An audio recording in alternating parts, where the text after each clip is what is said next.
అందరికీ నమస్కారం అండి. ఇప్పుడు కొంతమంది ఉన్నారండి. కొంతమంది ఏం చేస్తారంటే, ఇప్పుడు ఏమన్నా గొడవలు వచ్చి విడిపోయారనుకోండి, విడిపోయినప్పుడు కొంతమంది ఏమో అసలు వాళ్ళ గొడవ మాకెందుకు అనేసి అస్సలు మాట్లాడరు, వాళ్ళ ప్రస్తావన తేరు. కానీ కొంతమంది ఉంటారండి, మగోళ్ళు కూడా ఉంటారండి, ఆడవాళ్ళే కాదు మగోళ్ళు కూడా ఉంటారండి.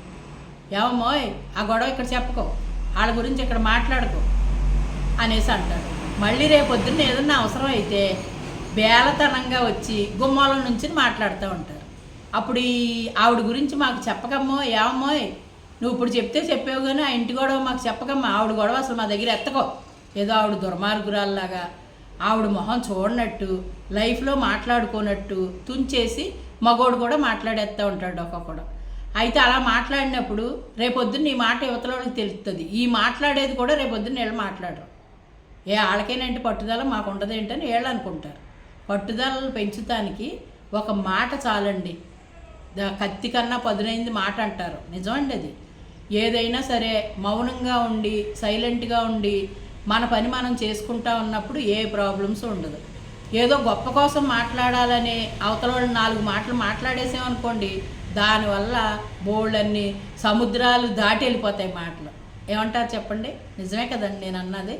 అలాగా నేను చూశాను కొంతమందిని.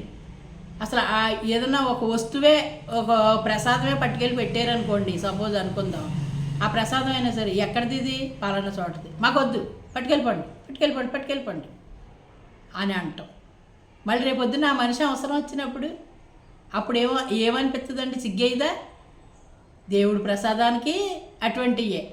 మామూలు మాట్లాడుకోలేదు అన్న మాటకి వాళ్ళు అడిగారు అనుకోండి, మాట్లాడుకుంటలేదా అనేసి అన్నారనుకోండి, మా దగ్గర గొడవ ఎత్తకండి, అసలు ఆ మనిషి ముఖమే మాకు పనికిరాదు అనేసి.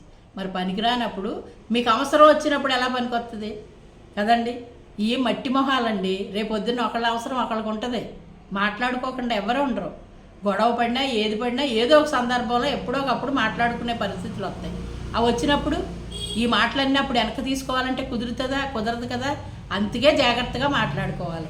నోరుని పొదుపుగా వాడుకోవాలి. అడ్డమైన దానికి వాడకూడదు, అవసరానికి వాడాలి. ఏమంటారు చెప్పండి?